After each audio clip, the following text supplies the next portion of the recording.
UFOs have captivated the public interest for decades, but they've always been dismissed, including by me, as the province of wackos. But that is changing thanks to some remarkable videotape and first-hand accounts from very sober people who are trained to identify aircraft. And that would include this video. It shows two Navy pilots encountering something bizarre off the east coast of the United States. Watch this. Echo 6-1, Tango, Roger. Roger, there's troubleshooting. Did you box moving target? No, I took an auto track. Oh, okay. Oh my gosh, dude. Wow. Okay, these are guys who fly for a living, who know what other airplanes look like, including those maintained by foreign governments, and they're totally shocked by this. This is one among many incidents like it, including many that have happened in the middle of the day to sober people, lots of independent witnesses at the same event, commercial pilots, military pilots, O'Hare Airport in the afternoon. None of them have obvious explanations. These are aircraft, apparently, that are moving in ways that appear to violate physics, that are flying very differently from any aircraft ever observed, and way faster than any plane that we know any foreign country has. What is this? Well, we don't know, because for some reason the Defense Department is not interested in finding out. Lou Elizondo is a former Pentagon official. He helped research UFOs. He said the DoD is not taking any of this seriously for some reason. Mr. Elizondo joins us tonight. Lou, good to see you. Thank you for having me. So did I overstate that? Is there a growing corpus of evidence, not drunk people on a lonely rural road at 3 in the morning, but sober military pilots saying something that we can't explain is happening? That is correct. You're talking about individuals who have very high security clearances. They are trained observers. We've actually paid them and put them through schools to be trained and very keen observers to scrutinize what they're seeing. These are individuals who we trust to fly weapons platforms, sometimes with live munitions, over U.S. cities and to fight and win wars on our behalf. And they're reporting to us that they're seeing something that they can't explain, and it's also being backed up by the video evidence and the radar data and other witnesses. But these must just be weather balloons, right?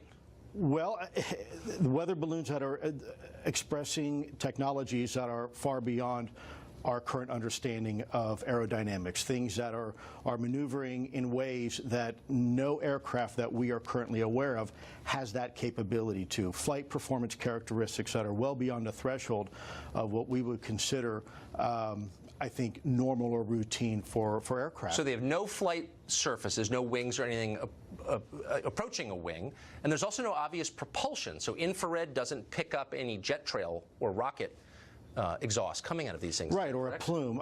You know, there's many ways to have propulsion. You can do it with a jet engine, for example, right, a propeller, or a rocket engine. In this particular case, you have objects that are doing things, maneuvering in ways without any obvious sign of propulsion, and defying the natural effects of Earth's gravitational. At what speeds? Pull. Some are very, very, very fast. Faster than our aircraft or non-aircraft? Absolutely, hypersonic speeds, and by the way, without any obvious signs or signatures involved. So when an object's moving through the atmosphere, you would expect it to have certain signatures associated with that particular aircraft, whether it's a missile, drone, rocket.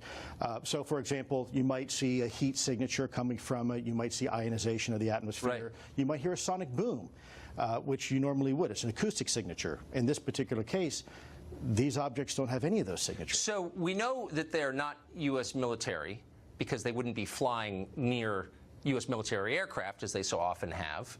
And it seems like we would know if foreign countries had that technology. Look, I have no idea what it is. The bottom line is this is a potential threat, a grave one, to our country.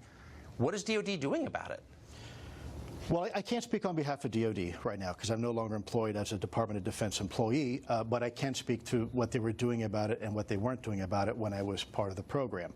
I think DoD is a very large, complex organization. I think it's very good at what it normally does, but in this particular case, we had a very ill-defined problem set. And so when you're going to the boss and you say, look, boss, we have something here, we don't know what it is, we sure don't know how it works, and by the way, there's nothing we can do about it.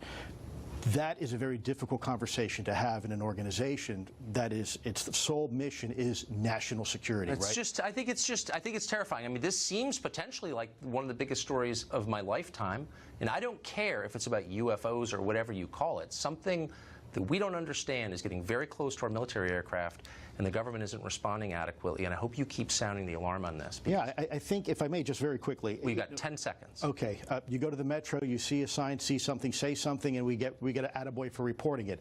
In this particular case, these pilots who are seeing something and is backed up by other data, it's nothing. It's terrifying. That's the essence of dysfunction. Lou, thank you for that. I hope Yes, you'll sir. come back.